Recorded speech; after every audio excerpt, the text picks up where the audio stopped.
भारत माता की जय, जिंदाबाद। माननीय गृह मंत्री अमित शाह जी, इधर लोगों ने बोला है।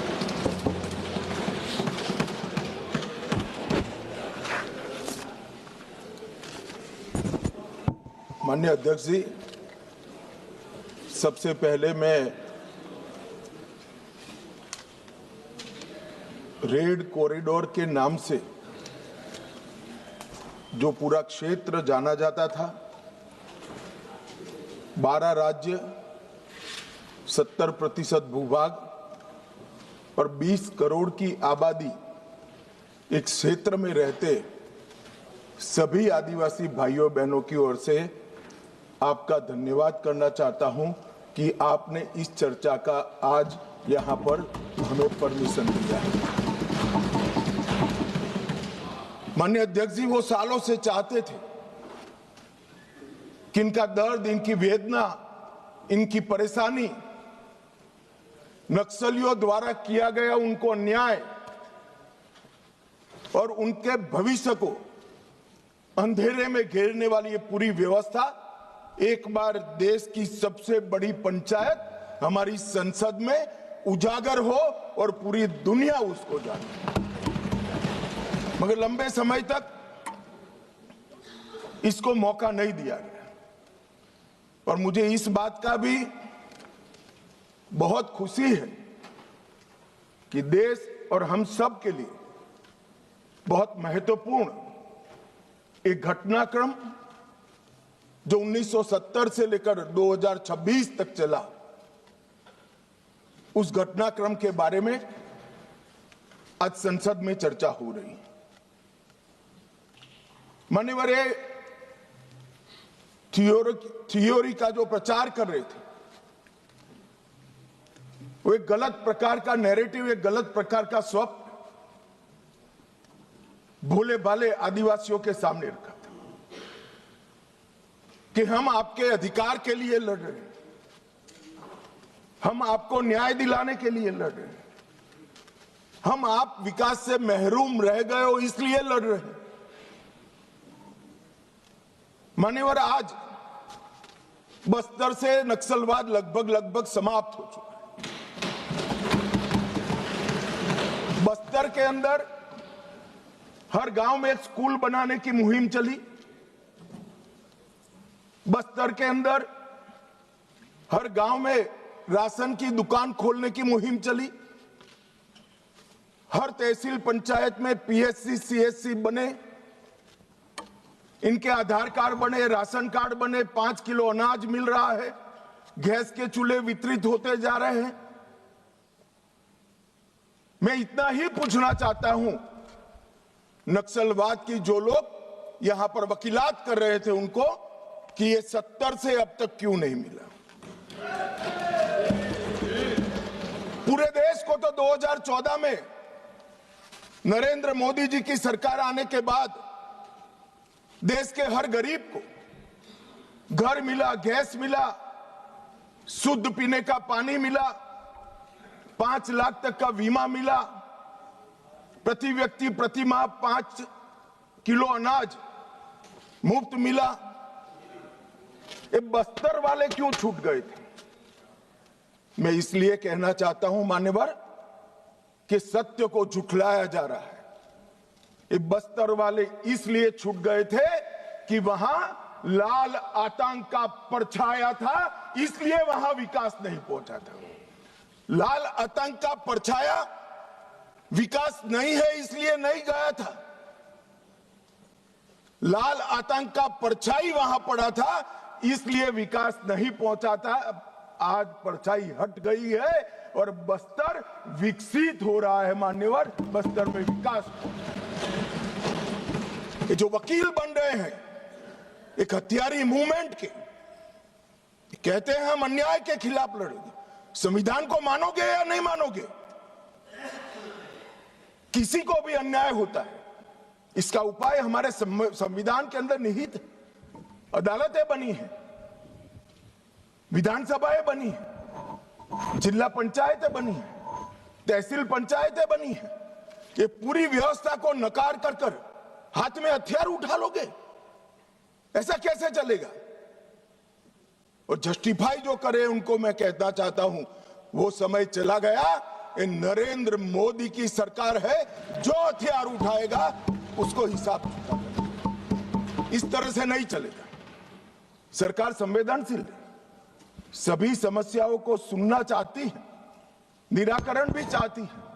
यही संसद ने ढेर सारी योजनाएं बनाई है, मगर इसका इंप्लीमेंटेशन भी आप नहीं करने दोगे, क्योंकि आपकी आइडियोलॉजी और आपका अवैध शासन वहां पर चलता रहे। मैं आज पूछना चाहता हूं, अभी कांग्रेस के लोग बहुत जोर जोर से आदिवासी का विकास नहीं हुआ, विकास नहीं हुआ, विकास नहीं हुआ कहते थे, और राजकुमार रोज जैसे आदिवासी युवा सांसद भी वोट की लालच में कांग्रेस का समर्थन कर रहे थे, कांग्रेस की थियोरी का समर्थन कर रहे। मैं उनको पूछना चाहता हूं, भाई 75 साल में 60 साल तो शासन आपने किया, आदिवासी अभी तक विकास के बगैर क्यों बच गया? विकास तो अब आकर नरेंद्र मोदी जी कर रहे हैं। 60 साल तक उसको घर नहीं दिया, उसको पानी नहीं दिया, इसके लिए स्कूल नहीं बनी, मोबाइल टावर नहीं पहुंचने दिए, बैंक की फैसिलिटी नहीं पहुंचने दी, और अब आप हिसाब मांग रहे हो। अरे भाई, जग थोड़ा तो अपने गिरेबान में झांक कर देखो कि दोषी कौन है। मान्यवर, मैं पूरा बताऊंगा। मान्यवर, 12 राज्य, छत्तीसगढ़, तेलंगाना, आंध्र प्रदेश, ओडिशा, महाराष्ट्र, मध्य प्रदेश, झारखंड, बिहार, बंगाल, केरल, कर्नाटक का कुछ हिस्सा और उत्तर प्रदेश के 3 जिले, ये पूरा रेड कॉरिडोर बनाकर रखा और वहां कानून का शासन समाप्त कर दिया। 12 करोड़ लोग गरीबी के अंदर सालों तक जीते रहे, किसी ने चिंता नहीं की। हजारों युवाओं की मृत्यु हुई। एक एनजीओ की अगर मान ले तो इधर और साइड से 20,000 युवा मारे गए। कई पूरा जीवन दिव्यांग बन गए, अपाहिज बन गए, नर्क का जीवन जी रहे हैं और उनके तक विकास भी नहीं पहुंचा। मान्यवर, कौन जिम्मेदार है इसके लिए?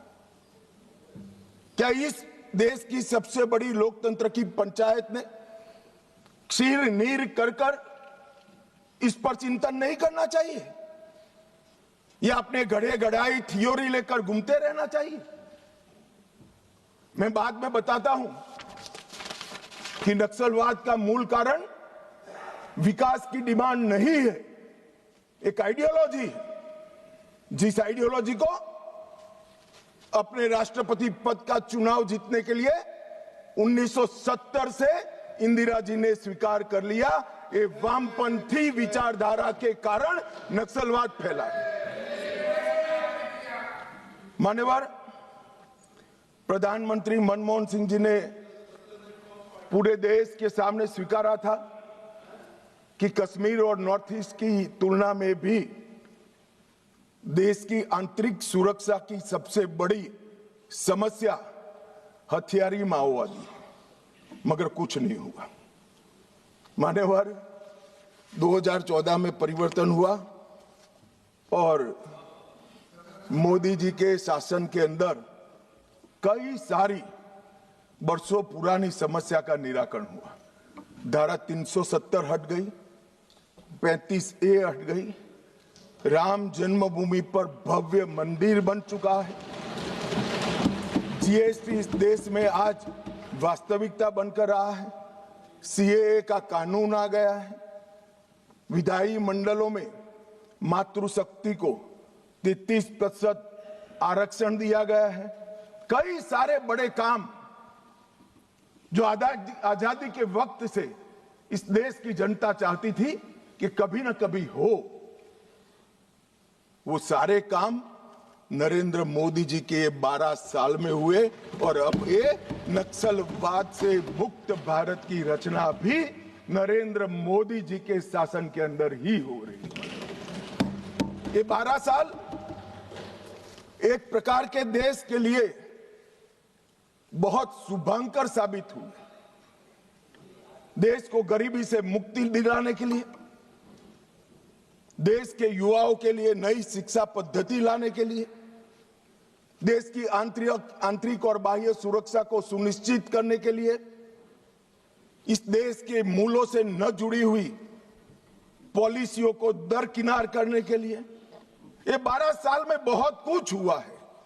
मगर मैं मानता हूं, अगर कोई पॉलिटिकल साइंस का विद्यार्थी इसका रेटिंग करना चाहेगा कि ये सारी चीजों से सबसे बड़ा फायदा किस फैसले और किस सिद्धि से हुआ है, तो निसंकोच वो पॉलिटिकल साइंस का विद्यार्थी नक्सल मुक्त भारत को नंबर 1 पर रखने से जरा भी नहीं। मान्यवर, ये जो बड़ी घटना देश में आकार लेने जा रही है, उसका पूरा श्रेय, उसका पूरा यश हमारे सीएपीएफ के जवान, विशेषकर कोबरा और सीआरपीएफ के जवान, राज्य सरकारों की पुलिस, विशेषकर छत्तीसगढ़ राज्य पुलिस और डीआरजी के हमारे जवान और वहां के स्थानीय आदिवासी बासिंदों को जाता है। अगर उनका सहयोग ना होता तो दुनिया में कई रिकॉर्ड है, बड़े बड़े तानाशाह जब जनता साथ नहीं देती है तो डूम हिलाकर भागे हैं। मगर यहां पर आज वामपंथी उग्रवाद समाप्त होने जा रहा है, इसमें जनता का भी बड़ा साथ है। और आज मैं फिर से एक बार इस चर्चा की शुरुआत में जो हजारों युवा मारे गए, जो सिक्योरिटी फोर्सेस के जवान शहीद हो गए, जिन्होंने अपना सर्वस्व इस देश की आंतरिक सुरक्षा के लिए बलिदान कर दिया, वो सभी को मन पूर्वक पूरे सदन की ओर से विनम्र श्रद्धांजलि देकर उसको एक्नॉलेज करना चाहता हूं। मान्यवर, है जो विचारधारा है, इसका विकास से कोई लेन देन नहीं, विकास के मांग से भी कोई लेन देन नहीं। ये विचारधारा कौन सी है? क्या है माओवादी विचारधारा? इसका ध्रुव वाक्य क्या है? जब हम आजाद हुए, हमने कहा सत्यमेव जयते, सत्य का हमेशा विजय हो, विजय होता है।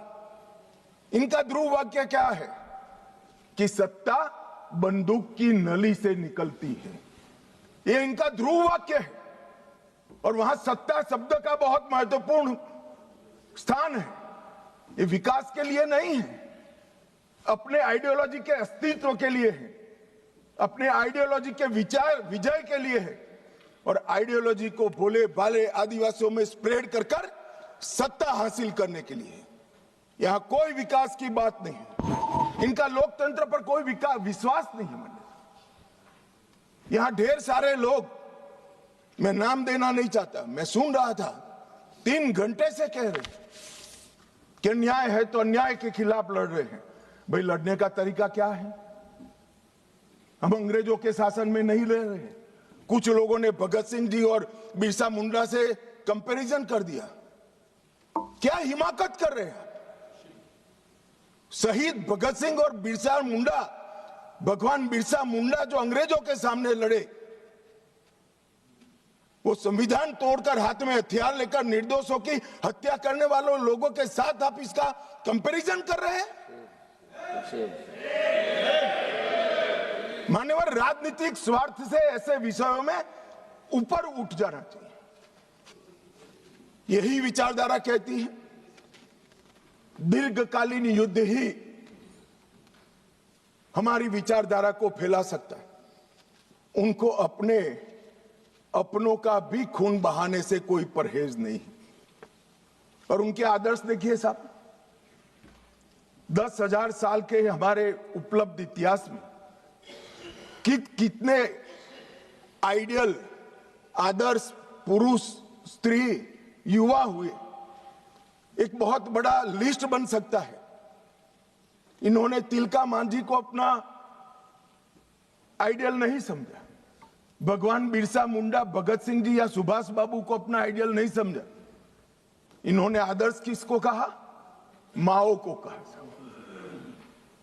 चीन का ये आदर्श तय करने में भी फॉरेन से इंपोर्ट करते हैं। मान्यवर, बस्तर का सिलेक्शन क्यों हुआ? एक कार्यक्रम था भारत मंडपम में, बस्तर क्षेत्र से जो अच्छी शिक्षा दीक्षा प्राप्त करे थे ऐसे युवाओं के साथ मेरा इंटरेक्शन था। तो मेरे नाश्ते के टेबल पर एक बच्ची बैठी थी। उसने कहा कि साहब, आप बता सकते हैं कि माओवादियों ने, नक्सलाइटों ने हमारे बस्तर को ही क्यों चुना? मान्यवर, इस विषय को मैं जरा डिटेल बताना चाहता हूं। हम सब जानते हैं कि सन 47 में जब हम आजाद हुए, संसाधन बहुत कम थे। एक लंबी गुलामी के कालखंड को समाप्त कर कर हम आजाद हुए थे। देश के अंदर विकास का नामो निशान नहीं था। दशकों तक, लगभग 2 सदी तक इस देश को गुलामी में लूटा गया। जब नया राज्य बना तो राज्य की पहुंच कुछ क्षेत्रों में सीमित रह गई थी ही नहीं, बढ़ानी थी। ये तो समय जाते जाते बढ़ेगी। और मान्यवर, क्योंकि संसाधन कम थे, रेवेन्यू कम थी, तो विकास भी परकोलेट होते होते हर क्षेत्र में एक साथ नहीं पहुंचता है। अगर रोड बनाने तो पूरे देश के एक साथ नहीं होते, अगर बिजली पहुंचानी है तो पूरे देश में एक साथ नहीं पहुंच सकती। तो दूर दराज के क्षेत्रों तक स्टेट की पहुंच की कैपेसिटी सीमित, वहां पर विकास नहीं पहुंचा था। राज्य का इकबाल, स्टेट का इकबाल वहां बुलंद नहीं हुआ था। अब ये कह रहे कि अत्याचार के खिलाफ, भाई अगर स्टेट पहुंचा ही नहीं था, सुनियोजित भेदभाव का वातावरण ही नहीं था, तो वहां अत्याचार कैसे हो गए? मान्यवर, एक कहानी गढ़ी जा रही है। सच्चाई ये है कि इन्होंने पूरे रेड कॉरिडोर को इसलिए चुना था क्योंकि वहां स्टेट की पहुंच कम थी। इसलिए भोले भाले आदिवासियों को बरगलाकर इनके हाथ में हथियारें पकड़ाई। मैं कुछ दृश्य बाद में आपको बताऊंगा। मुझे एक बात समझ में नहीं आई। 15 अगस्त 1947 के पहले इस देश का ट्राइबल बिरसा मुंडा, तिलका मांझी, रानी दुर्गावती, मुर्मू बंधुओं को हीरो मानकर चलता था। वो आदिवासी 47 से 70 आते आते माओ को अपना हीरो मानने लगा। ये परिवर्तन क्यों हुआ? मान्यवर, ये परिवर्तन विकास और अन्याय के कारण नहीं हुआ, क्योंकि कठिन भूगोल के कारण और स्टेट की अनुपस्थिति के कारण अपनी विचारधारा को फैलाने के लिए वामपंथियों ने क्षेत्र को चुना और भोले भाले आदिवासियों को उन्होंने बरगलाना चालू किया, अपनी विचारधारा का अनुयायी बनाया। और थोड़ा आगे बढ़ने के बाद उनको लगा यहां तो अच्छा काम हो सकता है भाई, मगर ये पढ़ लिख जाएंगे तो हमारे साथ नहीं रहेंगे। स्कूलें जला दी, इनके बैंक अकाउंट खुल जाएंगे तो हमारे साथ नहीं रहेंगे। बैंकें जला दी, दवाखाने जला दिए और फिर कहे यहां विकास नहीं पहुंचा है। विकास को तो वामपंथी उग्रवादियों ने वो क्षेत्र में सालों तक नहीं पहुंचने दिया, जो अब नरेंद्र मोदी के शासन में वहां पहुंच रहा है, घर घर जा रहा है। गरीबी के कारण नक्सलवाद नहीं फैला, बल्कि नक्सलवाद के कारण इस पूरे क्षेत्र में सालों तक गरीबी रही। मान्यवर, मैं इसको और अच्छे तरीके से सदन के सामने रखना चाहता हूं। नक्सलवाद की जड़ें गरीबी और विकास से जुड़ी हुई नहीं है मान्यवर, वो वैचारिक है। मैं आज 60s के 4 क्षेत्र पढ़ना चाहता हूं। एक, नक्सलबाड़ी साक्षरता का दर 35% था। बस्तर साक्षरता का दर 23% था। सहरसा बिहार, जो नक्सलवाद से कभी प्रभावित नहीं हुआ, साक्षरता का दर 33% था। और बलिया यूपी का नक्सलवाद से सटा हुआ, सोनभद्र से सटा हुआ जिला, वहां पर भी साक्षरता का दर 31% है। तो चारों स्थानों पर साक्षरता का दर कमोबेश समान था। प्रति व्यक्ति आय नक्सलबाड़ी में 500 रुपया थी, सबसे ज्यादा थी चारों क्षेत्र में। बस्तर में 190 रुपया थी, सहरसा में 299 रुपया थी और बलिया में 374 रुपया थी। तो प्रति व्यक्ति आय भी चारों क्षेत्र में एक समान थी, मगर नक्सलवाड़ी और बस्तर में वामपंथी उग्रवाद पनपा और सहरसा और बलिया में नहीं, क्योंकि सहरसा और बलिया की भूगोल उनके अनुकूल नहीं थी। वहां घने जंगल नहीं थे, नदी नाले, छुपने की पहाड़ियां नहीं थी। हथियार लेकर अपनी मूवमेंट करने का, आदिवासियों को दबाने का, उनको जबरदस्ती अपनी आइडियोलॉजी के साथ जोड़ने की वहां पर अनुकूलता नहीं थी। अगर विकासी पैमाना होता, अगर प्रति व्यक्ति आय ही पैमाना होता, तो देश के बहुत सारे हिस्से ऐसे थे जहां 70 में विकास नहीं पहुंचा था। वहां क्यों नक्सलवाद नहीं हुआ? और मान्यवर, आज तो मैं इस सदन में ये विचार को सिरे से खारिज कर रहा हूं। हम लोकतंत्र में हैं, हमने इस देश के संविधान को स्वीकार किया है। संविधान के माध्यम से ही आज इस महान सदन के हम सदस्य हैं। अन्याय किसी को भी हो सकता है, अन्याय किसी को भी हो सकता है, विकास कहीं पर भी कम ज्यादा हो सकता है। हम संवैधानिक रास्तों से हमारी लड़ाई लड़ेंगे या हाथ में हथियार लेकर निर्दोषों को मार डालेंगे? किस थ्योरी का यहां से समर्थन हो रहा था, मैं नहीं समझ रहा। अगर आप धमकाना चाहते हैं कि ये होगा तो ये भी हथियार उठाएंगे, ये होगा तो ये भी हथियार उठाएंगे, ये डरने वाली सरकार नहीं है मान्यवर, सबके साथ न्याय करने वाली सरकार। किसी को भी अन्याय हो तो हथियार हाथ में उठा लेना, ये लोकतांत्रिक तरीका है क्या? हमारे संविधान के सारे बताए हुए रास्ते सारे कुंद हो गए, बंद हो गए? संविधान ने हर चीज की व्यवस्था की। मान्यवर, फिर से मैं एक बार नक्सलवाद की, ये तो आप पर निर्भर करता है मान्यवर। मैं आज इस बहस को देख रहे भारत के युवाओं के लिए नक्सलवाद की टाइमलाइन भी बताना चाहता हूं। मान्यवर, 1970 के दशक में नक्सलवाद की शुरुआत नक्सलबाड़ी से हुई, बंगाल से हुई। 1971 के एक ही वर्ष में 3620 हिंसा की घटनाएं वहां पर हुई। 80 का दशक आते आते पीपल्स वॉर ग्रुप बन गया और फिर ये महाराष्ट्र, मध्य प्रदेश, ओडिशा, मध्य प्रदेश जब मैं बोलता हूं तो पुराना मध्य प्रदेश, छत्तीसगढ़ और मध्य प्रदेश, ये 3 राज्यों में फैले।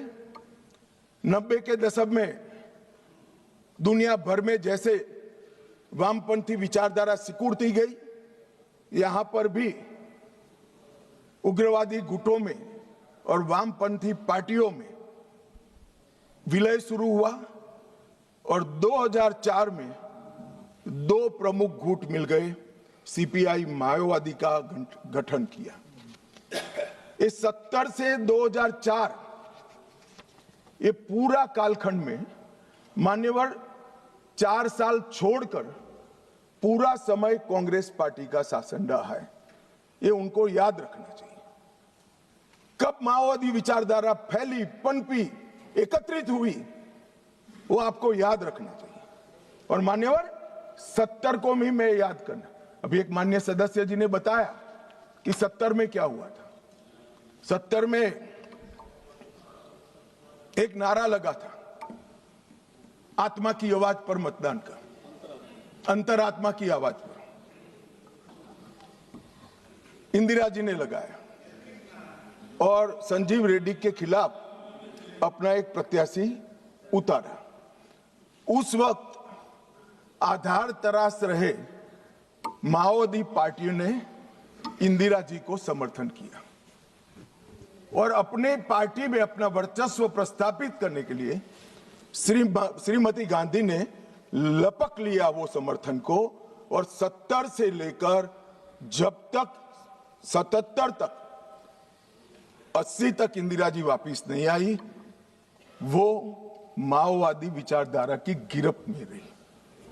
और मान्यवर यही समय है जब नक्सलबाड़ी से शुरू हुआ ये आंदोलन 12 राज्यों में फैल गए, देश के 17% भूभाग में फैल गए और 10% से ज्यादा आबादी में पहुंच गए।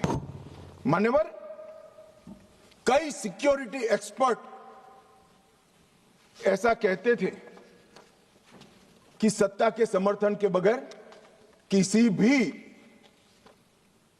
हथियारी मूवमेंट का देश के दिल में बीचों बीच तिरुपति से लेकर पशुपतिनाथ तक ये रेड कॉरिडोर संभव ही नहीं। अभी पूछ रहे थे राजकुमार कि कहां से हथियार आए। मैं उनको बताना चाहता हूं, जो हथियार पकड़े गए हैं उसमें से 92% हथियार पुलिस के लूटे हुए हथियार है। थाने लूट लिए, गोलियां लूट ली और उसका उपयोग निर्दोष जवानों को, बच्चों को, कृषकों को मारने के लिए किया है। मान्यवर ये एक भ्रांति के तरह वामपंथी विचारधारा ने इसको प्रोपेगेंडा के माध्यम से फैला है, अपनी विचारधारा को टिकाने के लिए फैला है कि अन्याय से बचने के लिए हथियार हाथ में उठाए। मगर मैं फिर से एक बार पूछना चाहता हूं, राज्य शासन और संविधान की वैधता को किसी भी अन्याय के अवेज में चुनौती दी जा सकती है क्या? अन्याय के खिलाफ लड़ने का हमारे संविधान ने रास्ता बनाया है, इसीलिए राजकुमार रोत यहां बैठे हैं, चुनाव लड़े इसलिए यहां बैठे हैं, वरना वो भी सरेंडर की लिस्ट में होते अगर हथियार लिया होता तो। आपने, हाँ, इसीलिए कहता हूं यही रास्ता है। हमने आज जिस व्यवस्था के निर्मूलन की मैं बात कर रहा हूं मान्यवर, वो लोकतंत्र की जड़ों पर वार कर रही है।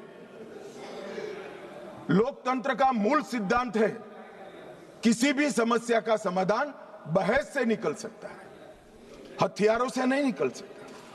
और मान्यवर इन्होंने इस देश में वैक्यूम खड़ा करने का प्रयास किया, स्टेट का वैक्यूम, सारी व्यवस्थाएं नष्ट कर गवर्नेंस का वैक्यूम, संविधान पर से श्रद्धा खत्म कर संविधान का वैक्यूम और पुलिस थानों को जलाकर सिक्योरिटी का वैक्यूम खड़ा करने का प्रयास किया है।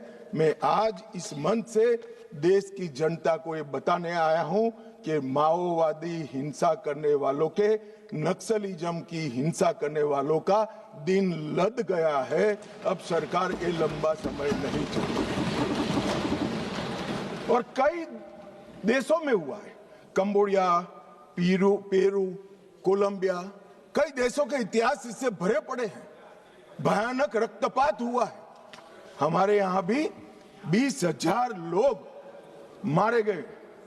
मान्यवर, ये एक वैचारिक लड़ाई, देश की जनता ने माओवादी उग्रवादियों को, वैचारिक लड़ाई है, माओवादी उग्रवादियों को अन्याय के खिलाफ हथियारों की लड़ाई मानने की गलती नहीं करनी चाहिए, क्योंकि वामपंथी विचारधारा अपना आधार खो बैठी। इसलिए सारे वामपंथी ऐसे येन केन प्रकारेण अलग अलग थियरी रचित कर अपने अस्तित्व को टिकाने में पड़ी। इनका एकमात्र एजेंडा है देश में वैक्यूम खड़ा करना, देश के असंतोष को, स्वाभाविक असंतोष को हथियारों के माध्यम से दिशा देना। स्टेट का वैक्यूम, गवर्नेंस का वैक्यूम, संविधान का वैक्यूम, सिक्योरिटी का वैक्यूम और रक्तपात, यही उनका उद्देश्य है जो अब सफल नहीं होगा। मानिए, और कई सारे भोले भाले ग्रामीणों को एनिमी इन्फॉर्मर बताकर फांसी पर चढ़ा दिया। कौन सी अदालत ने फांसी पर चढ़ाया? इन्होंने जनता अदालत के नाम से एक फारस खड़ा किया, जहां ना कोई वकील है, ना कोई जज है, वो स्वयं बैठे हैं, वो स्वयं फैसले करते हैं और फांसी दे देते हैं। इसका जस्टिफिकेशन करते हुए मैंने तो सुना है, मैं आज नाम देना नहीं चाहता वरना यहां से खड़े हो जाएंगे। मान्यवर, इसका जस्टिफिकेशन नहीं हो सकता। इस देश में संविधान का राज है, फैसला संविधान द्वारा, सरकारों द्वारा रचित अदालतों में ही हो सकता है। और अगर किसी को अन्याय हो गया तो उसके ऊपर त्रिस्तरीय न्यायिक प्रणाली है। उन्होंने पैरेलल गवर्नमेंट चलाई। गवर्नेंस का वैक्यूम कैसे चला? पैरेलल गवर्नमेंट चलाई। छत्तीसगढ़ के बस्तर में उनका होम मिनिस्टर होता था, उनका न्याय मंत्री होता था, उनका लूटे हुए अनाज को बांटने वाला खाद्य और आपूर्ति मंत्री होता था। एक जनता ने सरकार के नाम से एक भ्रांति खड़ी करी और मान्यवर, विकास की योजनाओं को इन्होंने रोकने का काम किया। इन्होंने संविधान और न्याय व्यवस्था को निशाना बनाकर संविधान का वैक्यूम खड़ा करना। कोई चुनाव न लड़े, मतदान नहीं होने देंगे, सरपंच कोई नहीं होगा, तहसील पंचायत, जिला पंचायत का सदस्य नहीं होगा, विधायक वो चाहते हैं वो ही जीत कर आएंगे। किस प्रकार की व्यवस्था खड़ी करना चाहते हैं और इसका समर्थन कैसे हो सकता है? अब कह रहे बातचीत करो, जो कह रहे उनको मैं बताना चाहता हूं, मैं 50 बार कह चुका हूं सार्वजनिक मंचों पर, बस्तर में जाकर, बस्तर के हर तहसील में जाकर कह चुका हूं, हथियार डाल दीजिए, सरकार आपके पूरे पुनर्वसन की व्यवस्था करेगी, मगर हथियार नहीं डालेंगे। मान्यवर, हमारी सरकार का पॉलिसी है, चर्चा उसी से होती है जो हथियार डालता है, जो गोली चलाता है उसको जवाब गोली से ही दिया जाता है। ये हमारी सरकार का पॉलिसी, हथियार डाल दो। मैं आगे बताता हूं कितने लोगों ने डाल दिए और अब पुनर्वसन कर रहे हैं। और मान्यवर, इसका नतीजा ये आया कि 70 से 26 तक यहां ये चलता रहा। कई ऐसे हमले हुए, जहानाबाद का हमला, 1000 आर्म्स नक्सलियों ने सीआरपीएफ के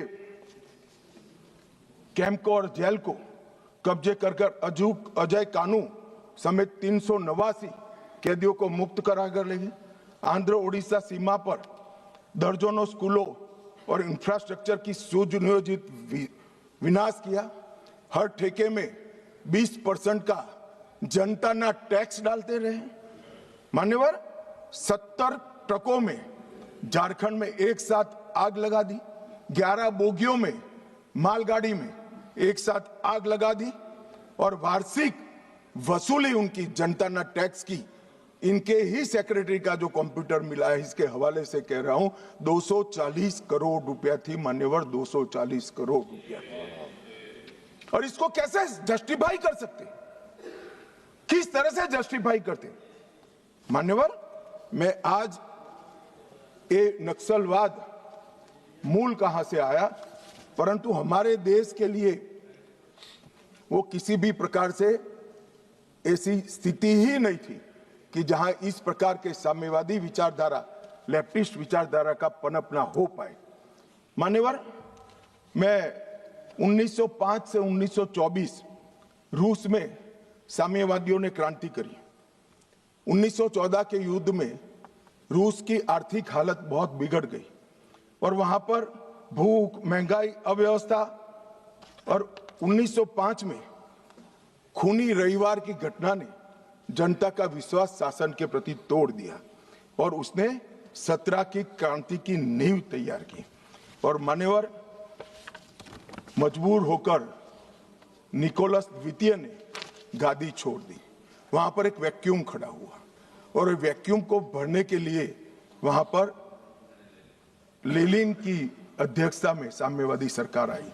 इसी तरह से चीन में एक अव्यवस्था खड़ी हुई। करोड़ों किसानों गरीबी और भूखमरी से जीवन जी रहे थे और 1921 में कम्युनिस्ट चीनी पार्टी की स्थापना हुई। माओ उनके नेता बने।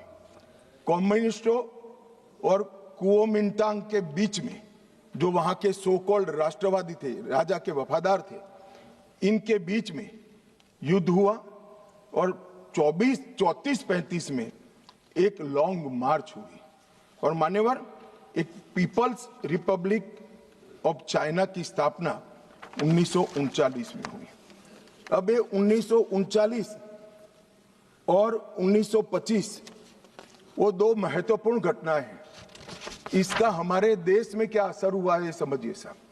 जैसे ही रसिया में साम्यवादियों की सरकार का गठन हुआ, यहां पर 1925 में सीपीआई की स्थापना हुई, कम्युनिस्ट पार्टी ऑफ इंडिया।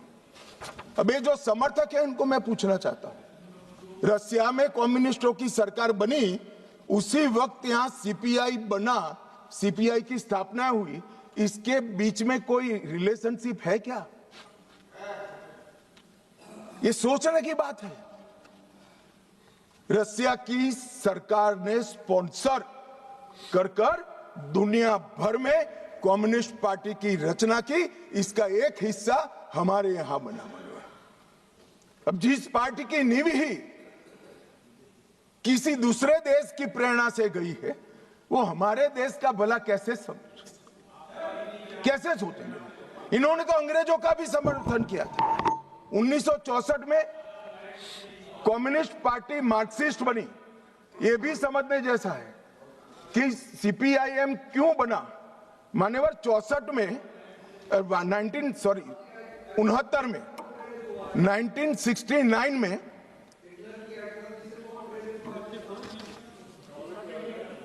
हो गया। बोलू यार, मुझे उकसाओ मत, आज मैं तय कर आया हूं, पूरी बात बताऊंगा। मान्यवर, 1964 में सीपीआईएम बना। यह भी समझना पड़ेगा कि सीपीआई थी, फिर सीपीआईएम क्यों बनी। मान्यवर, 1964 में सोवियत रशिया और चीन के बीच में झगड़ा हुआ, तो दोनों साम्यवादी राष्ट्र के अंदर अलग अलग विचारधारा की साम्यवादी सरकारें आई। जैसे अलग अलग विचारधारा की आई, तो यहां पर चीन की भी एक समर्थित पार्टी सीपीआई मार्क्सिस्ट खोल दी, जो अभी बोल रहे थे, अपने अमराराम जी बोल रहे थे। मान्यवर, ये दोनों पार्टियां कम्युनिस्टों की, एक रसिया में जब क्रांति हुई तब हुई, और एक रसिया के चीन के बीच मतभेद हुआ तब हुई। इसके बाद 69 में संसदीय राजनीति का विरोध करने के लिए, मेरी बात ध्यान से सभी लोग सुने, आपके माध्यम से मैं देश को भी कहना चाहता हूं, 1969 में सीपीआई एमएल मार्क्सिस्ट की स्थापना हुई। इसका उद्देश्य कोई विकास का वैक्यूम बनना नहीं था, कोई अधिकारों की रक्षा नहीं था। उसके संविधान में उद्देश्य था संसदीय राजनीति का विरोध कर सशस्त्र क्रांति करना, जो रसिया और चीन में कर चुके थे। मगर यहां राजाशाही नहीं बची थी, अंग्रेज यहां था नहीं, यहां संविधान से चलने वाली एक लोकतांत्रिक सरकार बन गई थी। फिर क्यों संसद का विरोध? चुनाव लड़ते, जीत कर आते, अपनी बातों को लोगों को मनवाते, मगर वैसे तो कोई बात सुनेगा नहीं। इसलिए सशस्त्र क्रांति कई प्रकार की होती है। वैचारिक क्रांति होती है, कुछ लोगों ने गीतों लिखकर क्रांति की है, महात्मा जैसे लोगों ने अहिंसक क्रांति करी थी। इन्होंने सशस्त्र क्रांति और दूसरा संसदीय राजनीति का विरोध करना, ये दो उद्देश्यों के साथ सीपीआई मार्क्सिस्ट बना और मान्यवर यही आज के माओविस्ट है। ये मूल समझे बगैर अन्याय अन्याय अन्याय अन्याय रटे जा रहे। भाई अन्याय के लिए नहीं बनी है, हमारी संसदीय राजनीति का विरोध करने के लिए, संसद का जिसका आप सदस्य हो इसका विरोध करने के लिए बने। उसके बाद में 75 में जैसे ही कांग्रेस का समर्थन मिला, एमसीसी माओइस्ट बनी और बिहार झारखंड केंद्रित पार्टी बनी। फिर पीडब्ल्यूजी 80 में बना, वो आंध्र केंद्रित बना। 82 में दलित किसान केंद्रित सशस्त्र संघर्ष CPI ML party unity Bihar में बनी। दलित किसान केंद्रित संघर्ष इनका उद्देश्य था। 98 में पीपल्स वॉर ग्रुप बना और उसमें माओवादियों का एकत्रीकरण हुआ। इतना सब करने के बाद भी वो सफल नहीं हुए और 2000 में PLJA बना, GA बना, जो सैन्य विंग बनी, गुरुल्ला फोर्स बनाई मान्यवर। और 2004 में ये PWG MCC दोनों का विलय हो गया। तो थियोरी वाले और हथियार उठाने वाले दोनों 2004 में विलीनीकरण हुआ। 14 में मोदी जी आए और 26 में सबकी समाप्ति हो गई। ये टोटल 1925 से लेकर 2026 तक 101 साल का उनका इतिहास है मानिए। इसीलिए मैं कहता हूं मेरे साथी सदस्यों को जो सामने बैठे हैं, आप इसको अन्याय का स्वरूप, अन्याय के खिलाफ संघर्ष का स्वरूप मानकर महिमा मंडित मत करो। हम जिस सदन में बैठे हैं इसका विरोध करने के लिए वो जन्मे हैं। वोट की जगह बुलेट से शासन प्राप्त करना चाहते हैं। और मान्यवर, अगर यही बात है कि चर्चा करिए चर्चा करिए चर्चा करिए, चर्चा से कोई परहेज नहीं है। हर कोई चर्चा का स्वागत करता है, पर फिर तो पुलिस क्यों रखी है? पुलिस की जरूरत ही नहीं है। सेना क्यों रखी है? पैरामिलिट्री फोर्स क्यों रखे हैं? कुछ लोग ऐसे होते हैं जो चर्चा से मानते ही नहीं है, वहां बल प्रयोग कर कर उनके अत्याचार से निर्दोष नागरिकों को बचाना पड़ता है। जब नक्सलवादियों ने सैकड़ों निर्दोष किसानों को बम लगा लगा कर पैर बगैर का कर दिया, कई स्कूलों में रेड कर कर 8 साल के, 9 साल के, 10 साल के बच्चों को उठाकर ले गए और नक्सलवाद की सेना में भर्ती कर दिया। और क्या हम मूक दर्शक बनकर खड़े रहे? ये भारतीय जनता पार्टी की सरकार है। हर नागरिक की सुरक्षा नरेंद्र मोदी ने सुनिश्चित करी है।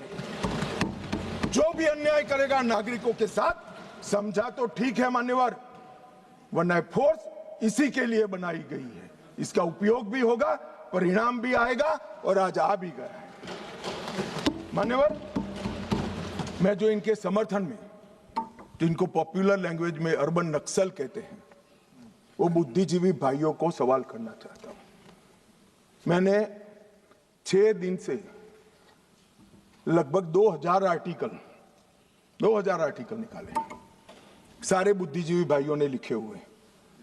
मेरे पास इसका पूरा जिस्ट भी है। ये सभी आर्टिकलों में, सभी आर्टिकल हथियार उठाकर घूमने वाले माओवादियों के साथ चर्चा करो।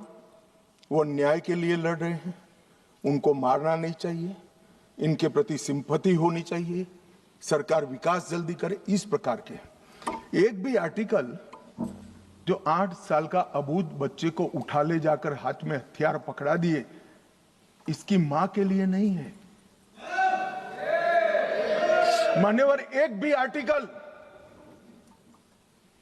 अपने गांव से खेत में जाते हुए किसान का पैर उड़ गया और पूरा जीवन दिव्यांग बन गया, इसकी सिंपैथी के लिए नहीं है। 5,000 से ज्यादा सिक्योरिटी फोर्सेस लड़ते लड़ते शहीद हो गए। उनकी विधवाओं के लिए एक भी आर्टिकल नहीं है, इनके अनाथ बच्चों के लिए एक भी आर्टिकल नहीं है। आपकी मानवता संविधान तोड़कर हथियार लेकर घूमने वालों के लिए ही है। इनके हथियारों से जो नागरिक मारे जा रहे हैं, इनके लिए आपकी मानवता नहीं है।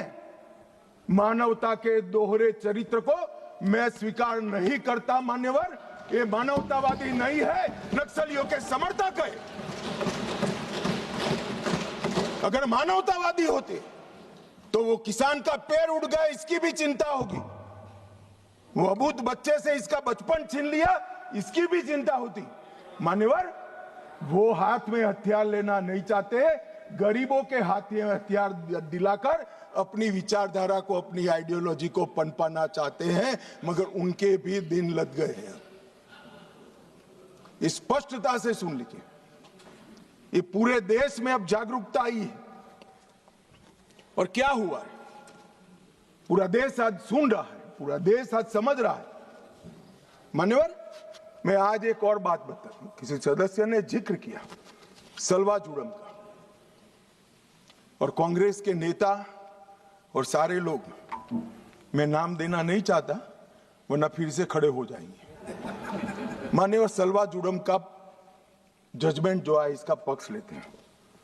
मान्यवर, सलवा जुड़म की शुरुआत 2005 में राज्य समर्थित, मतलब सरकार समर्थित जन आंदोलन के रूप में हुई।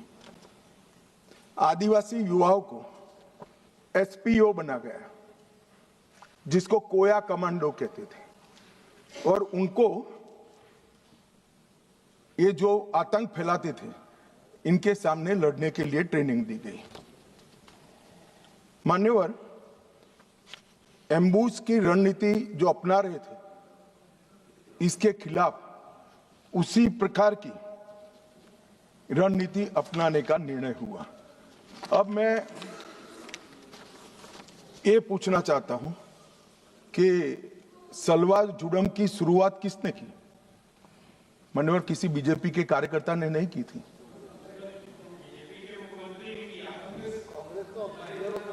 श्रीमान कर्मा ने किया था, जिनको नक्सलियों ने मौत के घाट उतार दिया, और वो कांग्रेस के नेता थे। मान्यवर, 5 जुलाई 2011 को सर्वोच्च अदालत ने नंदिनी सुंदर और अन्य लोगों ने एक विवाद दायर किया, और सुप्रीम कोर्ट ने जस्टिस सुदर्शन रेड्डी के नेतृत्व में तय किया कि नक्सलियों के खिलाफ राज्य की ये लड़ाई गैर कानूनी है, और तुरंत ही इनको हथियार वापस लेने का ऑर्डर कर दिया। परिणाम क्या हुआ मान्यवर? उनके हथियार वापस लिए गए, नक्सलियों के हाथ में हथियार थे, इन्होंने चुन चुन कर सलवा जुड़म में जुड़े हुए लोगों को मार दिया मान्यवर। और वही सुदर्शन रेड्डी विपक्ष का उपराष्ट्रपति पद के प्रत्याशी बने मान्यवर। कांग्रेस पार्टी जो कह रही ना हमारा क्या लेन देन है, ये लेन देन है। जो देश की कानून और व्यवस्था में मानता है वो सुदर्शन रेड्डी को कभी अपना प्रत्याशी नहीं बनाना चाहिए। मान्यवर, हमारे यहां न्याय तंत्र की व्यवस्था है, जो जज बनता है उसको तटस्थ माना जाता रहे, ये हमारे न्याय तंत्र की आत्मा है। मगर कोई व्यक्ति जज बनकर अपनी व्यक्तिगत आइडियोलॉजी का उपयोग कर कर, संवैधानिक कपड़े पहनाकर अपनी आइडियोलॉजी को ऑर्डर में कन्वर्ट कर कर हजारों बेगुनाह आदिवासियों की जान जाए ऐसा फैसला देता है, तो मैं ये जजमेंट की घोर निंदा करता हूं। और मैं उन लोगों की भी निंदा करता हूं जिन्होंने उनको वोट दिए, प्रत्याशी बनाए। मान्यवर, आइडियोलॉजी जनता के भले के ऊपर नहीं हो सकती।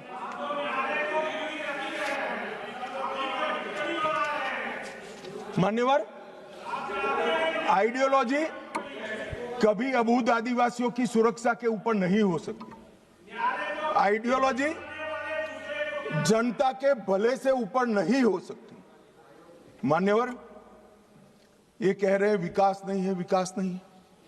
2014 के पहले का मैं बोलूंगा तो फिर से हो हल्ला करेंगे, मगर 14 के बाद का तो बोलने का मुझे अधिकार है मान्यवर, क्योंकि हमारी पार्टी की सरकार है, हमारे नेता के नेतृत्व में, नरेंद्र मोदी जी के नेतृत्व में सरकार चल रही है मान्यवर। 2014 के बाद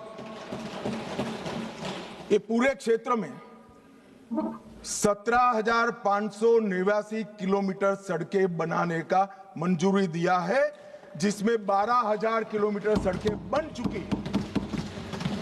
ये विकास की बात करें, वो इसलिए हो रहा है कि धीरे धीरे धीरे नक्सलवाद समाप्त हो रहा है, वरना वहां सड़कें नहीं होती थी। आईडी गाड़ देते थे, ट्रकों को जला देते थे, और लगभग 20,000 करोड़ रुपया खर्च हो चुका है। 20,000 करोड़ रुपया। मोबाइल टावर, लगभग 5,000 मोबाइल टावर 6,000 करोड़ के खर्चे से हम लगा चुके हैं मान्यवर। वहां पर दूरसंचार पहुंचेगा तो ये दुनिया के साथ जुड़ेंगे, देश के साथ जुड़ेंगे, विकसित भारत के साथ जुड़ेंगे मान्यवर। 2 अन्य योजनाओं में और 8,000 4G टावर बनाने का हुक्म नरेंद्र मोदी जी ने किया है। बाद में दिल्ली जितनी ही कनेक्टिविटी छत्तीसगढ़, महाराष्ट्र और तेलंगाना के आदिवासी क्षेत्र में होगी। मान्यवर, 1804 बैंक शाखाएं 12 साल में खुली, 1321 एटीएम खुले हैं, 37,850 बैंकिंग कॉरेस्पोंडेंस बनाए गए और 6,025 डाकघर खुले। ये सिर्फ 12 साल में हुआ है, आगे कुछ नहीं हुआ। चर्चाएं करी, विकास माओवादियों ने होने नहीं दिया। हमने माओवादियों के साथ चर्चा नहीं करी, उनको समाप्त किया और विकास को आगे बढ़ाया। 259 एकलव्य आदर्श विद्यालय हमने बनाए मान्यवर। इसके साथ साथ 46 ITI, 49 SDC sickle development centre बनाए, 16 कौशल विकास केंद्र बनाए और लगभग इस सब में 800 करोड़ रुपया का और खर्चा ये 12 साल में हमने किया है। जगदलपुर छत्तीसगढ़ में जहां CSC PSC नहीं थे, वहां पर 240 बिस्तरों का सुपर स्पेशलिटी अस्पताल हमने बनाया। सिविक प्रोग्राम में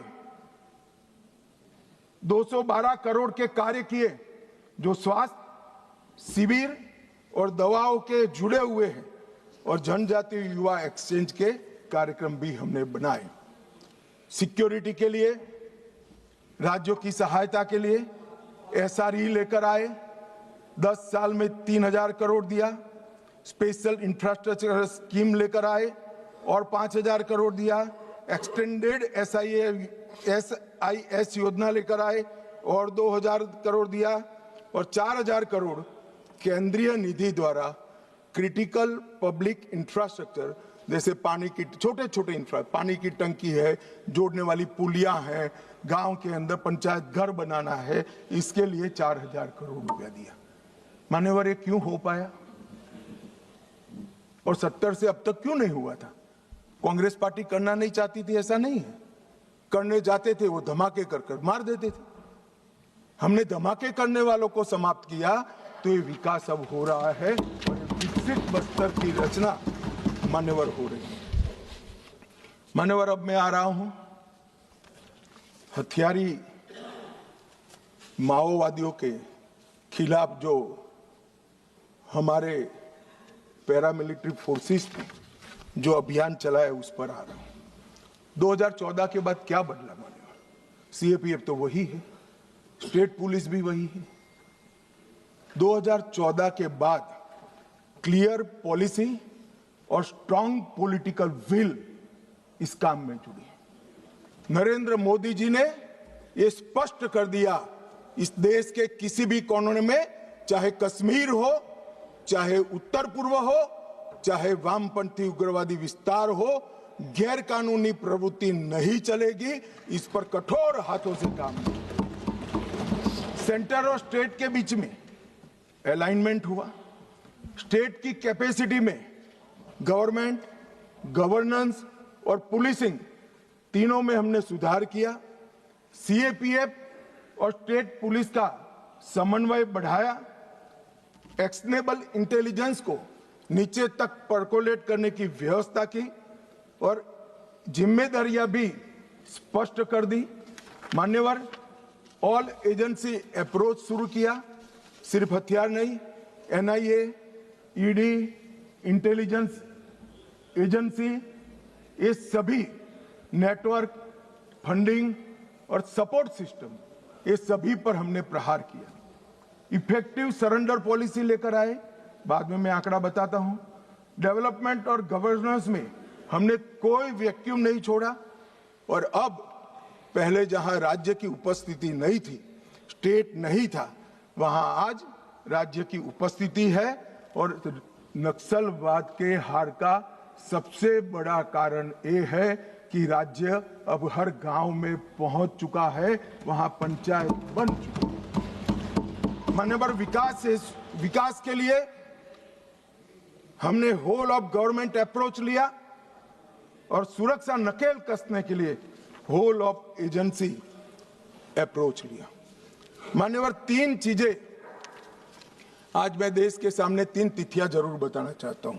20 अगस्त, 24 अगस्त 2024, 20 अगस्त 2019 और कल 31 मार्च 2026। 20 अगस्त को गृह मंत्रालय में एक मीटिंग हुई और ये जो पूरा मोदी जी ने विकास का काम तो पहले से ही चालू कर दिया। ये पूरा पुलिस कोऑर्डिनेशन का काम, मॉडर्नाइजेशन का काम, रिटायर्ड नक्सलियों को पुलिस फोर्स में लेने का काम, इनके कोऑर्डिनेशन का काम, खुफिया एजेंसी के साथ, ये सब 20 अगस्त को डिजाइन करेंगे। तो फिर इतनी देर क्यों लगी? बैठ जाओ। मैं बताता हूं पैसा का भी। मान्यवर, देर क्यों लगी? क्योंकि बीच में छत्तीसगढ़ में कांग्रेस की सरकार थी। मैं आज रिकॉर्ड पर ये कहना चाहता हूं, बिहार 24 के पहले नक्सल मुक्त हो चुका था। महाराष्ट्र एक तहसील छोड़कर 24 के पहले नक्सल मुक्त हो। ओडिशा 24 के पहले नक्सल मुक्त हो चुका था। झारखंड एक जिला छोड़कर 24 के पहले नक्सल मुक्त हो चुका था। सिर्फ छत्तीसगढ़ नहीं हुआ था क्योंकि वहां कांग्रेस की सरकार थी। मुझे कहने में कोई संकोच नहीं है, क्योंकि सत्य बोलते हुए कहीं पर कोई भी स्थान का विचार नहीं कहना चाहिए। सत्य बोलने के लिए ही होता है। छत्तीसगढ़ कांग्रेस की सरकार ने नक्सलवादियों को बचा कर रखा था। और मान्यवर, यहां दूसरी तारीख आती है 24 अगस्त 2024। 2024 की शुरुआत में हाँ, एलिगेशन ही है, एलिगेशन है। हाँ, एलिगेशन, समर्थन करना है। एक मान्यवर, मैं किसी व्यक्ति के सामने नहीं कर रहा हूं, मुझे रूल्स न समझाएं। और व्यक्ति के सामने करना है तो भूपेश बागल को पूछो, प्रूफ रजू करूं क्या यहां पर? हाँ बोले तो बोलो, वरना फंस जाओगे। मान्यवर, जनवरी 2024 में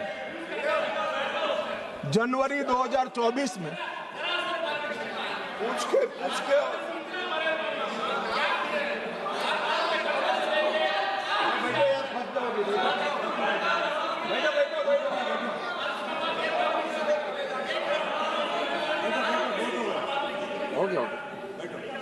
मान्यवर, 2024 में छत्तीसगढ़ में सरकार बदली। उसके दूसरे ही महीने मैं वहां गया था। भाजपा की सरकार ने पूरा समर्थन का भरोसा दिया साझा रणनीति बनी और 24 अगस्त 2024 को मैंने घोषित किया था कि 21 मार्च 2026 को ये नक्सलवाद पूरे देश से हम समाप्त करें। और उसके बाद जो हुआ वो मैं बताना चाहता हूं। मान्यवर, सुरक्षा घेरे में हमने बढ़ोतरी करी। मोदी जी के 11 साल में 596 फोर्टिफाइड पुलिस स्टेशन बने। नक्सल प्रभावित जिले जो 14 में 126 थे, आज सिर्फ 2 बचे। मोस्ट इफेक्टेड जिले 2014 में 35 थे, आज 0 है। नक्सल घटनाएं दर्ज करने वाले पुलिस स्टेशन जो 350 थे, आज 7 है। कैंप पिछले 6 साल में 406 नए सीएपीएफ के कैंप बनाए, 68 नाइट लैंडिंग हेलीपैड बनाए, 400 बुलेट प्रूफ ब्लास्ट प्रूफ गाड़ियां हमारे जवानों को दी गई, 5 अस्पताल हमारे जवानों के लिए बनाए गए और कम्युनिकेशन की सारी व्यवस्था चुस्त दुरुस्त कर दी गई। मान्यवर, परिणाम क्या हुआ? यहां बहुत सारे सांसदों ने कहा कि मारना नहीं चाहिए, वार्ता करनी चाहिए। मैं आंकड़े उनके लिए पढ़ रहा हूं। 24, 25 और 26 इसका संयुक्त आंकड़ा मान्यवर में पढ़ता हूं। मारे गए नक्सली 3 साल के अंदर 26 के अब तक मार्च तक 706 नक्सली मुठभेड़ में मारे गए। गिरफ्तार कितने हुए मान्यवर? 2218 गिरफ्तार हुए। उनको पकड़कर हमने जेलों में डाला है, अदालतों की शरण में ले गए और आत्मसमर्पण कितना किया? 4839 लोगों ने आत्मसमर्पण किया। और आप हमें संवाद की बात कर रहे हो? 4839 सरेंडर हुए, 2218 जेल में गए हैं और सिर्फ 706 जो सरेंडर होने नहीं देते थे, इनको बैन में रखा था, उनको पुलिस ने मुठभेड़ में मार गिराया। और मैं कहता हूं शासन का यही अप्रोच होना चाहिए।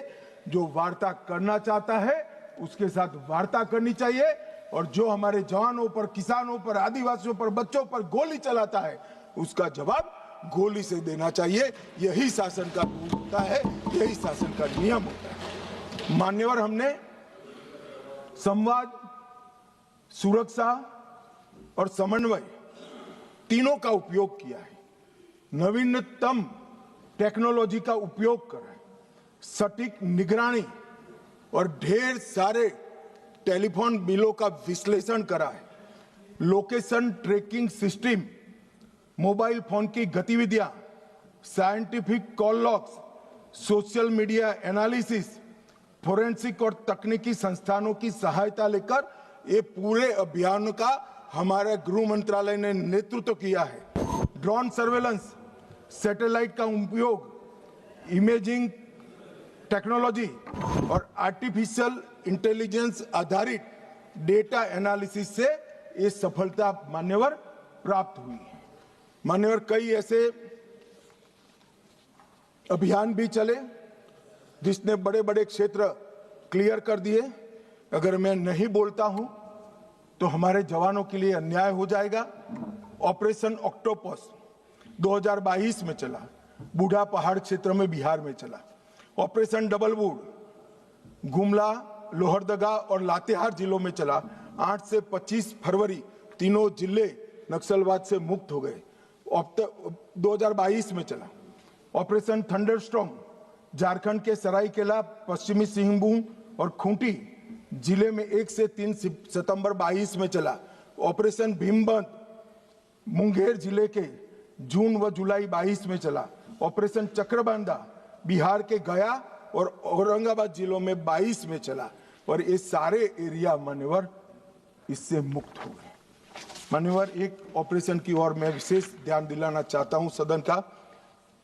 ऑपरेशन ब्लैक फॉरेस्ट तेलंगाना और छत्तीसगढ़ की सीमा में 50 किलोमीटर लंबी और 37 किलोमीटर चौड़ी एक पहाड़ी है। ये पहाड़ी पर इन्होंने अपना एक परमानेंट कैंप बनाया था। 5 साल लड़ सके, इतना असला, इतने हथियार, सोलार से वहां लाइट की व्यवस्थाएं, ढेर सारी आईडी बनाने की फैक्ट्रियां और 5 साल का अनाज वहां पर भरा था। 400 से 500 कैडर वहां पर एकत्रित थे। और मान्यवर, मैं आज बड़े संवेदनशीलता के साथ कहना चाहता हूं कि बहुत गर्मी थी मान्यवर। 45 डिग्री टेम्परेचर पहाड़ पर था, पत्थर 10 बजते बजते गर्म हो जाता था, शरीर में से 2 लीटर 3 लीटर पसीना बह जाता था। हम जवान को पीने के लिए रेशनिंग में 300 ग्राम पानी देते थे। जवानों ने उफ नहीं करी मान्यवर। 21 दिन तक ऑपरेशन चला, 30 से ज्यादा माओवादी मारे गए, बाकी सारे नीचे उतरते ही पुलिस के साथ मुठभेड़ों में मारे गए या सरेंडर किए। और ये पूरा असला हमने जब्त कर लिया। इसी ने महाराष्ट्र, छत्तीसगढ़ मतलब बस्तर और तेलंगाना में माओवादी आंदोलन का अंत किया। मैं आज भी बड़ी विनम्रता के साथ और बड़े भाव के साथ सीए बोलता, सुनिए ना, आगे सुनिए ना। वही मान्यवर, बड़ी विनम्रता के साथ और बड़ी संवेदनशीलता के साथ कोबरा, सीआरपीएफ, डीआरजी और छत्तीसगढ़ पुलिस को मन पूर्वक इस सदन में सैल्यूट करना चाहता हूं मान्यवर। इन्होंने अमानवीय धैर्य का उपयोग कर इनके किले को तोड़ा है। वैसे ये कह रहे हैं ग्रेहाम का भी रोल है, मगर हमें तेलंगाना सरकार ने ऊपर आने से ना बोल दी थी कि हम ऊपर नहीं आएंगे, ये नीचे आएंगे तो हम इनको रोकेंगे। इसके लिए धन्यवाद। जो नीचे आए इसको रोका है, ऊपर नहीं आए मान्यवर। और ये आज जो 2024 की इनकी मुख्य कैडर है मान्यवर, इसकी स्थिति आज मैं बताना चाहता हूं। सेंट्रल कमेटी मेंबर और पोलिट ब्यूरो मेंबर 2024 की शुरुआत में कुल 21 थे। मेरी बात ध्यान से सुनिएगा, ये इनकी पार्टी का केंद्रीय नेतृत्व है। 21 थे, 1 पकड़ा गया है, 7 सरेंडर हुए हैं, 12 मारे गए हैं और 1 फरार है। उसके साथ भी वार्ता चल रही है, मुझे लगता है वो भी जल्दी सरेंडर कर देंगे। तो 21 के 21 सेंट्रल कमिटी मेंबर और पोलिट ब्यूरो मेंबर समाप्त हो चुके हैं और केंद्रीय व्यवस्था उनकी टूट चुकी। दंडकार्यालय में 27 स्टेट कमिटी थी, 27 की स्टेट कमिटी थी, 3 अरेस्ट हुए, 20 सरेंडर हुए, 11 मारे गए और 2 से बातचीत चालू हुई है। वो भी 37 के 37 लोग दंडकारण्य जो उनकी मुख्य स्टेट कमेटी थी वो समाप्त हो चुकी। Madhya Pradesh, Maharashtra, Chhattisgarh MMC state committee 3 surrender कर गए, 3 की ही बची थी। ओडिशा 4 बचे थे, 1 सरेंडर करा, 3 मारे गए। ओएससी ओडिशा 5 सरेंडर करे, 5 मारे गए, 10 ही थे। डिस्टर्ब रीजन ब्यूरो अरेस्ट 1 हुआ, 3 मारे गए, 1 फरार है, खाली मन 1 ही फरार है, तो 6 के 6 हो गए। और तेलंगाना में 6 सरेंडर हो गए, 3 मारे गए, 1 भी नहीं बचा है। तो उनकी पोलिट ब्यूरो मेंबर और सीएमसी ये पूरा समाप्त हो चुका है। और हमने लक्ष्य किया था कि 31 मार्च को नक्सल मुक्त करेंगे। मैं पूरी व्यवस्था होने के बाद देश को भी सूचित करूंगा, मगर मैं ऐसा बोल सकता हूं, धड़ल्ले से बोल सकता हूं कि हम नक्सल मुक्त हो गए हैं, ऐसा कहने में कोई तकलीफ नहीं। मान्यवर बसवराजू इनके महासचिव न्यूट्रलाइज हुए। हिडमा जिन्होंने 27 लोगों को मारा था, 28 वर्ष से एक्टिव थे। बसवराजू जी 49 वर्ष से एक्टिव थे। विवेक 40 वर्ष से एक्टिव था, न्यूट्रलाइज हुआ। गजरल्ला रवि 11 वर्ष से एक्टिव थे, न्यूट्रलाइज हुए। कदारी सत्यनारायण रेड्डी 46 वर्ष से एक्टिव थे, न्यूट्रलाइज हुए। गणेश उइके 44 वर्ष से एक्टिव थे, न्यूट्रलाइज हुए। वेणुगोपाल आत्मसमर्पण किया, 46 वर्ष से एक्टिव थे। वासुदेव आत्मसमर्पण किया, 36 वर्ष से एक्टिव थे। पल्लूरी प्रसाद राव चंदना 46 वर्ष से एक्टिव थे, आत्मसमर्पण किया। रामदेव माझी देवू 36 वर्ष से एक्टिव थे, समर्पण किया। टिपरी तिरुपति 44 वर्ष से एक्टिव थे, उन्होंने भी सरेंडर कर दिया है। मान्यवर, मुख्य हथियारी माओवादी समाप्त हो चुके हैं। मान्यवर, हमने एकदम ल्यूक्रेटिव पुनर्वसन पॉलिसी को भी अपनाया है। मान्यवर, आत्मसमर्पण की प्रोत्साहन राशि 50,000 घोषित की गई है। सामूहिक सरेंडर पर दुगना कर देते हैं। मोबाइल सबको सरकार की ओर से देते हैं। हथियार जमा कराने पर और मुआवजा देते हैं। पुनर्वसन केंद्र पर कौशल प्रशिक्षण व टूल किट का वितरण करते हैं। 10,000 रुपया प्रति माह 36 माह तक हम उनको देते हैं। सभी को मोदी जी ने प्रधानमंत्री आवास योजना की गिफ्ट दी है। नक्सल मुक्त पंचायत होते ही गांव के विकास के लिए 1 करोड़ रुपया दिया जाता है। और मान्यवर, हमने कैंप लगाए हैं सरेंडर के। मैं आज इस सदन को बड़े संवेदनशीलता के साथ बताना चाहता हूं, मैं गया हूं वो कैंपों में। मान्यवर, कई सारी स्वयंसेवी संस्थाएं वो कैंप में सालों तक हथियार लेकर घूमने वाले नक्सलियों को सामान्य मानवीय नागरिक बनाने का प्रयास करें। वहां जाते हैं साहब, आंख में आंसू हो जाए ऐसे दृश्य खड़े होते हैं।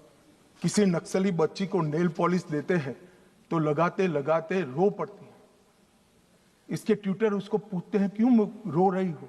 कि पहली बार मैंने जीवन में नेल पॉलिश लगाया है, 7 साल की थी, ये मुझे उठा ले गए, तब से पैंट शर्ट और बूट में घूम रही हूं, मैंने जीवन को कभी देखा नहीं। मान्यवर, लिपस्टिक लगाते लगाते वो रो पड़ते। मेहंदी हाथ में लगती है, उनकी खुशी का कोई ठिकाना नहीं रहता। वहां पर बस्तर में मान्यवर साप्ताहिक बाजार लगते हैं, उनके माँ बाप को मिलने के लिए ले जाते हैं। खुद तो माँ बाप के आशीर्वाद लेते हैं और नए जीवन की आशीर्वाद मांगते हैं। कुछ लोग माँ बाप को पीटने लगते हैं, क्यों दे दिया हमने नक्सलियों को, हमारा जीवन बर्बाद कर दिया। 25-25, 30-30 साल तक न पढ़े न लिखे, निरक्षर रहे, खाना नहीं मिला, पशुओं की तरह दौड़ते रहे, ना रात देखा ना दिन देखा, पूरा जीवन ही इनका तबाह हो गया। और जिसको भी ये नक्सलवादी हिंसा अन्याय का सामना लगती है, मेरे सबसे करबद्ध निवेदन है, एक कैंप में जाकर 2 रात बिताइए, आपको मालूम पड़ेगा ये नक्सलवादियों ने क्या किया। और यहां बैठकर फैशनेबल तरीके से इनका पक्ष लेना, कि इनकी सुनो, इनसे चर्चा करो, बहुत सरल है किसी के पास जवाब? ये 15,000 बच्चों का जीवन बर्बाद कर दिए, कौन जिम्मेदार है किसी के पास जवाब? क्या सारे बुद्धिजीवी अर्बन नक्सल जाकर देखिए कैंप में आपने क्या किया है। आप तो इसी चैम्बर में बैठकर कोर्ट के प्रोटेक्शन के अंदर आर्टिकल लिखते रहते हैं, वहां जीवन के जीवन उजड़ गए हैं और किसी को परवाह नहीं है। अपने आप को ह्यूमन राइट का चैंपियन मानते हैं। मैं पूछना चाहता हूं, 32 साल की आयु तक मेहंदी न लगाने वाली बच्ची के ह्यूमन राइट का कौन चिंता करेगा? मान्यवर, उसकी चिंता नरेंद्र मोदी करेंगे और कोई। इनका अधिकार जो छीन लिया है, इसका हिसाब कभी न कभी देना पड़ेगा। मैं तो जन्म से हिंदू हूं मान्यवर, कर्मों में मानता हूं। जिन्होंने भी शब्द से भी प्रचिन्न समर्थन नक्सलाइटियों का किया है, वो सब इस पाप के इतने ही भागीदार है जितना बंदूक लेकर घूमे। मान्यवर, इनकी नौकरी और रोजगार के लिए हमने ढेर सारे प्रयास किए। मान्यवर, कौशल केंद्र बनाए हैं, 12वां इनके बच्चों के लिए 12वीं तक की मुफ्त शिक्षा करी है। महिलाओं को 2 लाख का और पुरुषों को 5 लाख का ऋण की व्यवस्था है। वहां बस्तर ओलंपिक और बस्तर पंडुम, इसके माध्यम से संस्कृति और खेल का हम बढ़ावा कर रहे हैं और वहां पर अब 1,20,000 कलाकारों ने बस्तर पंडुम में भागीदारी ली और 5,50,000 आदिवासी खेल खेले। मेरा तो विपक्ष के सभी उन सदस्यों से विनती है कि जो इसको न्याय की लड़ाई कहते हैं वो बस्तर पंडुम और बस्तर ओलंपिक में जाएं। मान्यवर, मेरे घर पर जिनके पैर उड़ गए, हाथ कट गए, आंख चली गई, ऐसे लोग आए थे, नाश्ता किए थे। मैं जानता हूं उनकी वेदना। राष्ट्रपति जी ने भी उनको बुलाया था। कभी 1 घंटा तो उनके लिए निकालो भाई। इन पर जुर्म डालने वाले को लिए भाषण करने के लिए आपके पास बहुत समय है। वो जुर्म का परिणाम देखने के लिए 1 घंटा निकालिए, ऐसा मेरा निवेदन है। मान्यवर, आज मैं यहां पर अंत में 2070 से नक्सली आतंक क्यों चला इसके तय में भी जाना चाहता हूं। मान्यवर, जब मनमोहन सिंह की सरकार बनी तब एक NAC बनी थी, नेशनल एडवाइजरी काउंसिल। PM की काउंसिल ऑफ मिनिस्टर तो हमने सुनी थी, पार्लियामेंट में बहस के दरमियान सदस्य एडवाइस दे वो भी सुना था। एक नई national advisory council, extra constitutional forum खड़ा किया गया जो देश के कानून बनाता था। इस फोरम में कौन था मान्यवर? सोनिया जी इसकी अध्यक्ष थी, हर्ष मंदर इसके सदस्य थे। उनके NGO अमन वेदिका में शीर्ष नक्सली नेता की पत्नी को जिम्मेदारी दी गई थी और रिकॉर्ड है कि वह उन नक्सलियों में शामिल थी जिन्होंने अपहरण के केस अर्बन एरिया में किए थे। और मान्यवर, NAC देश का नीति निर्धारण करती थी। रामदयाल मुंडा वो कहते थे नक्सल ऑपरेशन जरूरत से ज्यादा कठोर है। ये प्रच्छिन्न समर्थन ने ही नक्सलियों की हिम्मत बढ़ाई। Shabnam Hashmi, Ram Punaniya, Usha Ramanathan, NC Saxena, Jean Dreze, Farah Naqvi और मान्यवर एक विनायक सेन, वो 2010 में अदालत द्वारा दोषी पाए गए, फिर भी प्लानिंग कमीशन की हेल्थ स्टीयरिंग कमेटी और ऐसे महत्वपूर्ण पदों पर उनको रखा गया। और जयराम रमेश ने एक महेश राउत को, जो नक्सली था, उसकी रिहाई के लिए तत्कालीन कांग्रेस के मुख्यमंत्री को पत्र लिखा था। और मान्यवर, ये नंदिनी सुंदर, रामचंद्र गुहा, EAS शर्मा, ये सारे लोग सलवा जुडम के केस के साथ भी जुड़े थे। मान्यवर, जब देश के सर्वोच्च सत्ता के केंद्र सरकार की एक एक्स्ट्रा कॉन्स्टिट्यूशनल अथॉरिटी जो PM के भी ऊपर थी, इसके सदस्य अगर नक्सलवाद के समर्थक हो तो आप मुझे बताइए मान्यवर, किस तरह से नक्सलियों का हौसला टूटेगा? कैसे टूटेगा? और एक कांग्रेस पार्टी ने किया था। ये भाग नहीं सकते मान्यवर, ये तो इतिहास है। और जो लोगों को विरोध है मेरी बात की, कल आने वाले दिनों में सैकड़ों पुस्तकें लिखी जाएगी जो आपके कारनामों से भरी हुई होगी। कैसे भागोगे? लोकतंत्र के अंदर किसी का आवाज दबाया नहीं जाता। मान्यवर, 2011 में मनमोहन सिंह जी ने prime minister rural development fellowship launch की। मान्यवर, उनका काम युवाओं को एक्सपोजर देना था। इसमें एक महेश राउत फेलो बने, जो महाराष्ट्र पुलिस के नक्सलियों के साथ संबंध के चलते महाराष्ट्र पुलिस के केस में जेल में गए। अब प्राइम मिनिस्टर ऑफिस ने की हुई prime minister rural development fellowship जब लॉन्च हुई तो उसका एक बेनिफिशियरी नक्सलवादी है तो नक्सलवादियों के हौसले भला कैसे टूटेंगे। मान्यवर 2010 गृह मंत्री चिदम्बरम जी ने एक वक्तव्य दिया, चितलनार छत्तीसगढ़ में एक साथ 76 जवानों को मार दिया। उसके बाद जेएनयू, जिसका अभी अमरा राम जी महिमा मंडन करते थे, जेएनयू वो यूनिवर्सिटी में उत्सव मनाया, वहां एक नृत्य किया कि 76 पुलिस के जवान मारे गए और नृत्य में जमीन पर भारत का तिरंगा बिछाकर पैर के नीचे रख कर नृत्य किया। इसका समर्थन ये मान्यवर करते हैं। मान्यवर चिदम्बरम साहब 76 जवान मारे जाने के बाद किसी को खाना मुंह नहीं लगता, पानी हलक से नीचे नहीं उतरता है। मान्यवर चिदम्बरम साहब ने कहा, हम आपसे, मतलब कोट अनकोट है, और नक्सलियों को कह रहे, हम आपसे हथियार डालने के लिए नहीं कह सकते, क्योंकि हम जानते हैं आप ऐसा नहीं करोगे, क्योंकि आप हथियारबंद आजादी की लड़ाई में विश्वास करते हैं।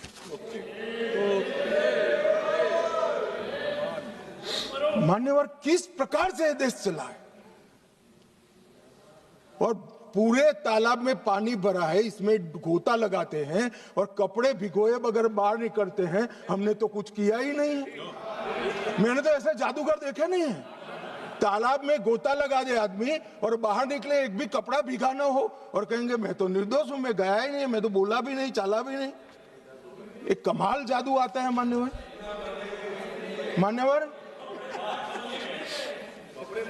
मैं अब उनके नेता की बात करना चाहता हूं, राहुल गांधी जी की।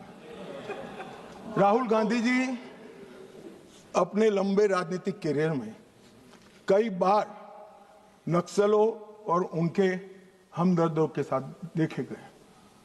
भारत जोड़ो यात्रा में कई नक्सल फ्रंटल संगठन हिस्सा लिए, इसका रिकॉर्ड है।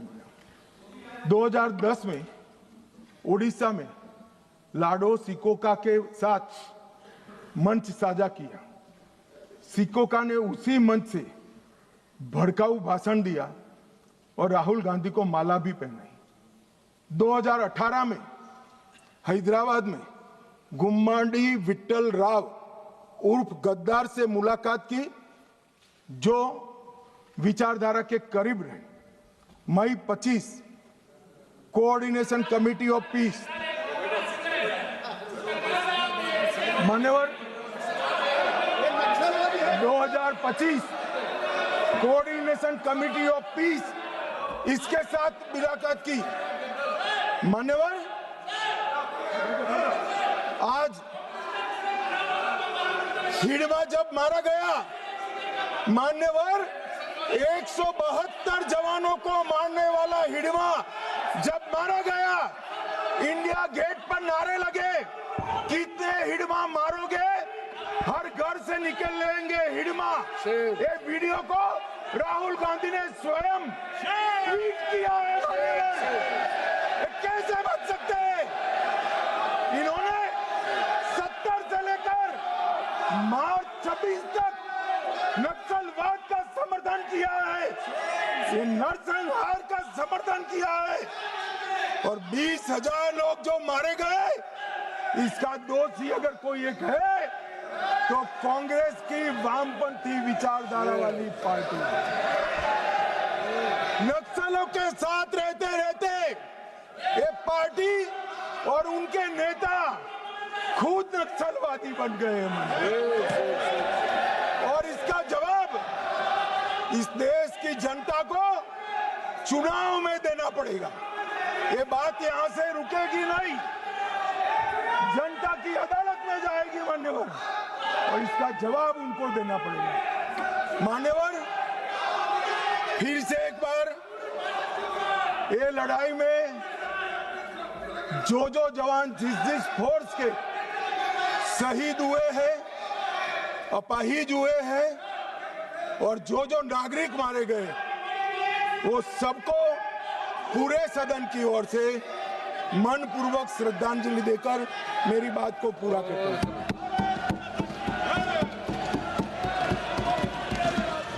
सभा की कार्रवाई दिनांक 1 अप्रैल 2026 को प्राप्त 11 बजे तक के लिए स्थगित की जाती है।